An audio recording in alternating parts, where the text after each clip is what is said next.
Bien-aimés frères et sœurs, vous connaîtrez la vérité et la vérité vous affranchira. Ça, c'est pas moi qui le dis, c'est la Bible qui le dit. Mais moi, je vous dis mieux. Vous connaîtrez la vérité historique, notamment celle de vos ancêtres kémites, et vous aurez une vision globale de ce que c'est que la vraie souveraineté politique. J'ajoute, vous reviendrez à la spiritualité africaine ancestrale et vous comprendrez les enjeux de l'indépendance économique. Et pour terminer, vous accepterez votre identité culturelle kémite et vous obtiendrez deux choses. La première, c'est la paix. La seconde, c'est le développement, à une condition. L'unité de toute l'Afrique noire, l'unité de tous les Noirs du monde entier. Otep à tous, bienvenue sur la chaîne des panafricanistes par essence, par conviction et par excellence. Celle des citoyens kémites par nécessité et obligation de combat. Nous sommes une chaîne qui n'est guidée que par nos ancêtres et rien que par les ancêtres qui appartiennent à l'égrégore du monde noir. Par conséquent, nous ne croyons en aucun Dieu venu de l'étranger. Toutefois, cette vidéo n'est aucunement destinée à inciter à la haine ou à la violence, car nous menons un combat qui est d'abord et avant tout spirituel, intellectuel et démocratique. Ensuite, il est politique, géopolitique et géostratégique. Contre l'impérialisme, le colonialisme, le néocolonialisme et l'endocolonat, qui sont tous qualifiés de crimes contre l'humanité.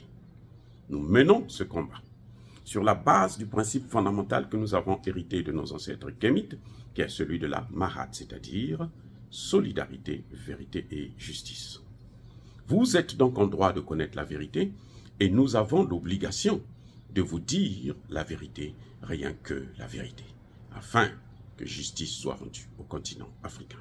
Et ça, c'est notre modeste contribution dans cette noble lutte en faveur de la souveraineté, la dignité, la solidarité et l'unité africaine. C'est exactement ça que nous appelons le panafricanisme. Bien-aimés frères et sœurs, je veux vous parler d'un phénomène, d'une situation nouvelle. Eh bien, les Russes veulent maintenant, ou plutôt, les Russes vont aider la Somalie à s'en sortir.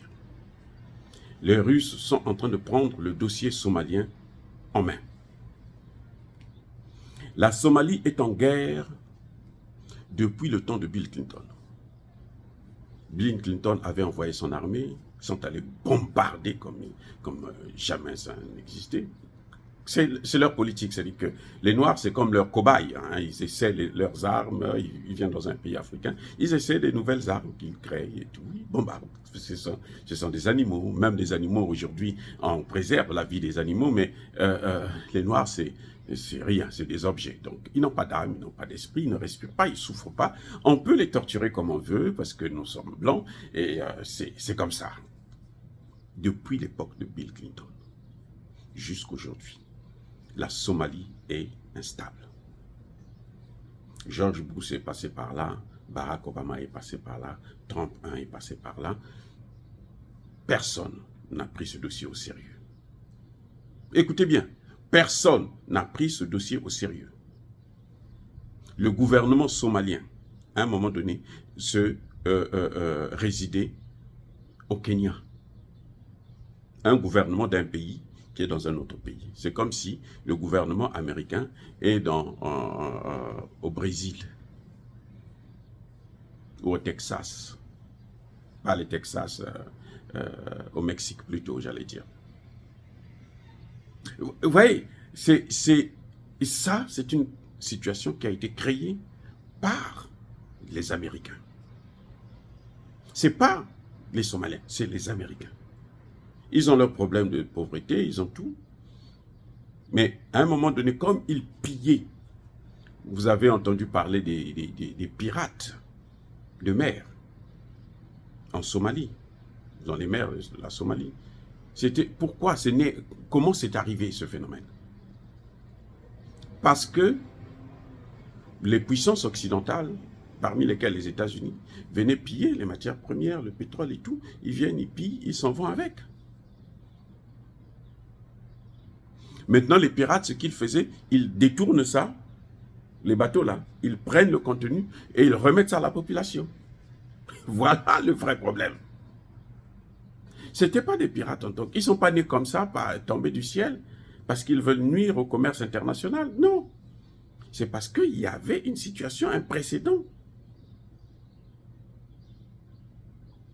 Tout ce que la Somalie produisait, ça sortait. Ils se sont dit, mais attendez. Et puis, ils font que s'appauvrir. Ils disent, non, ça ne peut pas continuer comme ça. Maintenant, eux, ils détournent ça, ils remettent ça à la population, distribuent à la population. Ou bien, ils vont vendre, et puis, au marché noir, et puis les revenus, là, ils prennent, ils distribuent. Quand les Américains ont vu ça, ils ont dit, non, non, non, non, il faut maintenant les écraser tous. Ils sont venus, ils ont commencé à bombarder, jusqu'au jour où un pilote américain, dans son avion, fait un accident, il tombe avec son avion, il meurt. Et les Somaliens se sont dit, voilà notre trophée. Nous avons gagné la guerre. Un seul Américain.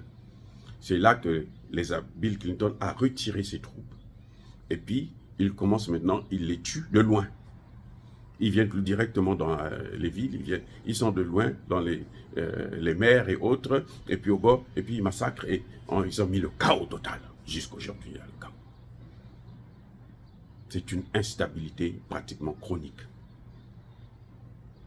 Le ministre des Affaires étrangères, Sergueï Lavrov, a rencontré donc le ministre des Affaires étrangères somalien, et ils ont conclu qu'il fallait que la Russie puisse aider la Somalie.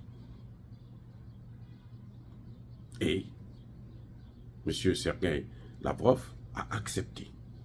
Maintenant, qu'est-ce qui va se passer? Vous allez voir, maintenant les Américains, les Français, les ceci, vont se passer pour des donneurs de leçons. Oh non, nous on préserve les droits de l'homme. Nous connaissons la Somalie. C'est nous qui allons rédiger les résolutions. Vous n'allez pas coopérer avec la Russie. Nous, on va vous aider. Ils ont eu plus de 20 ans. Je répète, plus de 20 ans d'instabilité. Que eux, ils ont créé. Pas qui est venu de nulle part. Non, que eux, ils ont créé à cause de leur boulimie concernant les matières premières. Et à cause de leur volonté de contrôler tous les pays. Vouloir placer, mettre des bases militaires, ainsi de suite. Voilà ce qui se passe en Somalie. Vous avez vu le cas du Centrafrique. Pendant 60 ans, la France a géré le Centrafrique, a écrasé les Centrafricains, les Africains, a écrasé, elle dansait sur les têtes des Africains. Quand un Centrafricain creusait un puits qui, quand ça atteint 2 mètres, au-delà, c'était maintenant pour le territoire français. Et que si la France avait le droit de porter plainte contre vous, de venir vous arracher tous vos biens. C'est cette constitution d'ailleurs que Touadéra veut changer. Que beaucoup, certains opposants, même centrafricains, se disent non, non, non, nous on va rester comme ça, on veut être toujours les esclaves de ces gens-là. Non. 60 ans après, les Russes viennent, ce qu'ils n'ont pas pu faire pendant 60 ans, les Russes le font en 6 mois. Vous vous rendez compte, 60 ans, 6 mois. La Somalie, c'est pareil. Maintenant que Sergueï Lavrov s'intéresse à ça, vous allez voir comment eux, ils vont maintenant commencer à mettre des bâtons dans les roues pour créer encore plus de chaos afin que les Russes puissent s'embourber dans cette situation. Ils sont en train de faire au Soudan, c'est ça. La guerre du Soudan, c'est quoi? Parce que les Russes ont commencé à s'investir dans cette situation, dans ce pays. Eh oui, la guerre du Soudan, c'est ça. C'est encore la guerre entre l'OTAN et la Russie. Parce qu'ils ne veulent pas voir les Africains s'émanciper. Donc, il faut tuer tout ce qui peut être aider les Africains à s'en sortir. Il faut les détruire, il faut leur mener la guerre. C'est ce qu'ils sont en train de faire. Et vous allez voir au Soudan. On tient le pari, vous allez entendre. Maintenant, aux Nations Unies, on va dire, au Soudan, résolution temps. Au Soudan, ceci. Au Soudan, cela. Juste pour maintenir le statu quo et continuer à contrôler et piller le pays. Dire cela, c'est inciter à la haine ou à la violence? Non. Yaba colère V. Encore une fois de plus, bien aimés frères et sœurs, soyez bénis, abondamment bénis par le Dieu des Kémites et par nos ancêtres angélisés. Mais que tous ceux qui persécutent le continent africain le pillent et le déstabilisent, qu'ils soient noirs, blancs, chinois, arabes, indiens, qui que ce soit, qu'ils soient maudits, punis, foudroyés, neutralisés, effacés, écrasés par ce Dieu des Kémites et par nos ancêtres angélisés. Vive l'Afrique éternelle. J'ai dit et j'assume.